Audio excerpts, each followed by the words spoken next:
क्यों छोड़ा था भगवान जगन्नाथ ने अपना मंदिर। दुनिया भर से लाखों लोग उड़ीसा में स्थित जगन्नाथ मंदिर के दर्शन के लिए जाते हैं, लेकिन अगर भगवान मंदिर छोड़कर चले जाएं तो क्या होगा।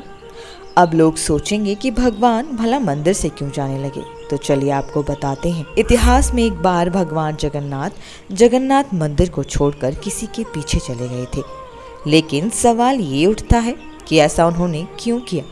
चलिए बताते हैं। जगन्नाथपुरी धाम में सूर्यदेव समुद्र में प्रवेश कर चुके थे और मंदिर के पुजारी मंदिर में स्थापित मूर्तियों का श्रृंगार कर अपने अपने घर चले गए थे। धीरे धीरे मंदिर में भक्तों की संख्या भी कम हो गई थी। इसी समय भगवान जगन्नाथ को ध्वनि सुनाई थी।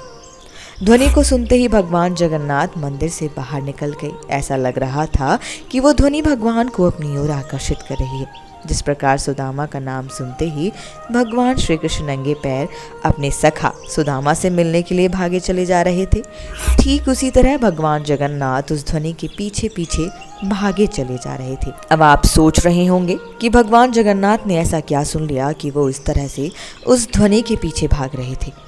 आपको बता दें कि पुरी के ही पास के गांव में एक माली रहता था और उसकी पुत्री का नाम पद्मा था।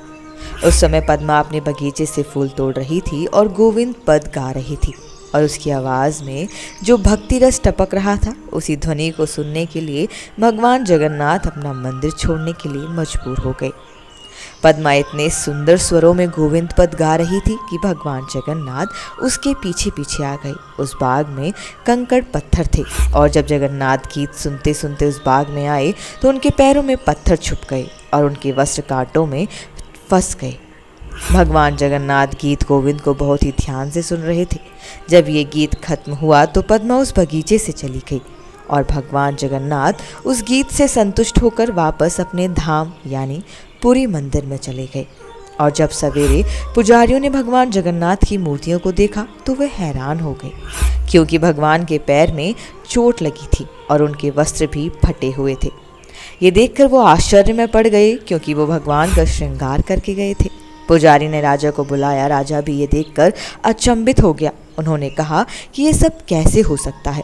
लोगों का मानना है कि भगवान जगन्नाथ के मंदिर में अशुभ संकेत मिलते हैं तो कुछ न कुछ अनहोनी जरूर होती है। यही सोचकर राजा अन्न और जल का त्याग करके भगवान के चरणों में गिर गया और प्रार्थना करने लगा कि आपकी ऐसी हालत के दर्शन हमने कभी नहीं किए। राजा की ऐसी हालत देख भगवान जगन्नाथ राजा के सपने में आए और कहा, मेरे प्रिय भक्त जयदेव द्वारा लिखा गोविंद पद गीत मुझे बहुत पसंद है। कल रात एक कन्या इन पदों को बहुत ही मधुर आवाज़ में गा रही थी। इसके सुनने के लिए मैं उस धुनी के पीछे पीछे गया, जिससे मेरे वस्त्र फट गए और वस्त्र का टुकड़ा उस बगीचे में गिर गया। जब राजा ने सुबह उठकर बगीचे को देखा तो बगीचे में वस्त्र का टुकड़ा पड़ा हुआ था। ये देखकर राजा ने पद्मा और उसके परिवार को मंदिर के पास रहने के लिए कहा और पद्मा को हर रोज़ गोविंद पद गीत गाने के लिए कहा।